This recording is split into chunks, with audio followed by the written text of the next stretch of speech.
As Alvaro Castagnet continued his artistic journey, the world around him evolved, changing trends, shifting audiences, and expanding global platforms. But what remained constant was his devotion to the expressive power of watercolor. In his eyes, this medium wasn't simply a tool, it was a living force. "Watercolor has a soul," he once remarked. "It breathes with the artist." In this stage of his career, Alvaro began focusing on capturing not just scenes, but sensations. His paintings became increasingly emotional, diving deeper into the abstract without losing their grip on reality. Street corners, rainy markets, sunlit plazas, he painted them all with a sense of urgency and vibrancy that seemed to echo the rhythm of life itself. The brush moved faster, more confidently. The color choices grew bolder. It was as though his paintings were shouting, not speaking. A shift also occurred in how he saw light. Early on, Alvaro had mastered the play of shadows in sunlight, but now he was pushing its emotional potential further. Backlighting became a dramatic player. Golden glows and deep silhouettes took center stage. He would deliberately place a burst of red or orange into a sea of grays, not for balance, but for drama. It was about mood, not realism. It was about storytelling through light and contrast. His philosophy of painting the mood took full form. Alvaro did not aim for perfection in the academic sense. He sought soulfulness. Sometimes a detail would be left out, on purpose. Sometimes a stroke would appear chaotic, intentionally. "I don't paint things, I paint what things feel like," he explained during a workshop in Spain. To many of his followers, this statement marked a turning point in how they approached their own painting. But with innovation came criticism. Some traditionalists found his work too loose, too aggressive. Some accused him of abandoning structure for style. Yet Alvaro never wavered. His goal wasn't to please everyone. It was to stay true to his vision. And that vision was becoming clearer, louder, and more fearless with every brushstroke. As his confidence in watercolor deepened, so too did Álvaro Castagnet's desire to connect with others through his art. This wasn't limited to galleries or collectors. It extended to students, amateurs, and fellow professionals. His workshops became more than instructional sessions. They turned into immersive experiences, almost theatrical in nature. He painted live with bold gestures, loud commentary, and contagious energy. He would challenge participants, "Loosen up, let your brush dance." For him, teaching wasn't just about technique. It was about awakening something deeper in people. Many students described his workshops as transformative. One remembered, "He didn't just teach me how to paint. He taught me how to feel what I was painting." Alvaro's passion was infectious.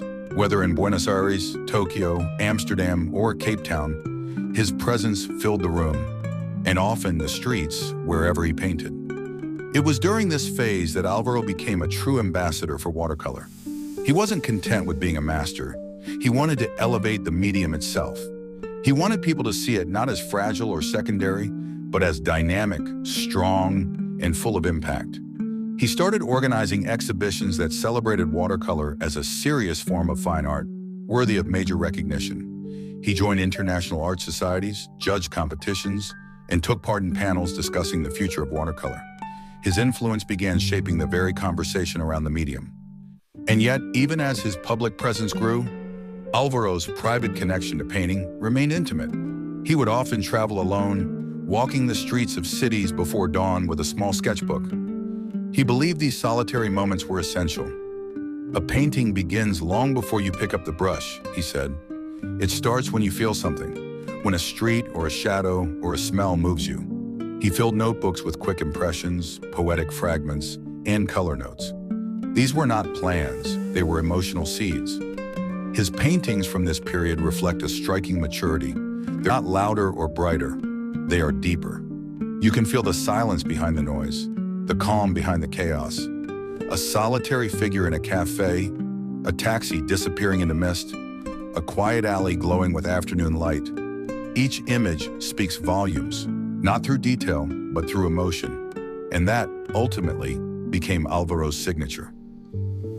As Álvaro Castagnet's career progressed, his philosophy evolved with even greater clarity. He began articulating his ideas not only through painting and workshops, but also through books and interviews.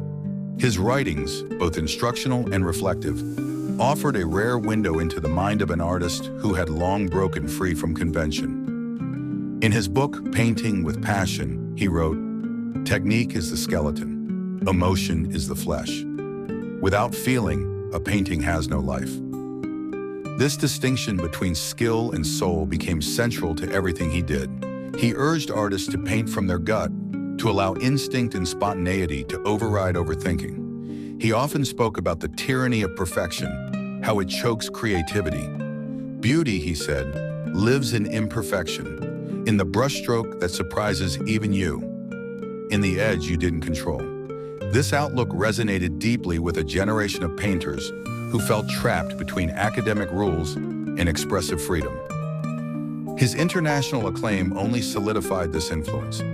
Alvaro became a household name in the world of watercolor. His paintings were showcased in major art fairs, featured on magazine covers, and hung in both private and public collections. Yet despite this prestige, he never abandoned the streets, the gritty, chaotic, beautiful streets that had always fed his vision. From Paris to Sao Paulo, from Istanbul to Sydney, he chased the same ephemeral magic, light bouncing off windows, crowds in motion, the hush before a storm. One fascinating aspect of Alvaro's work is his relationship with color. He doesn't use color to simply describe what is there. He uses it to amplify what is felt. He bends reality, intensifies it.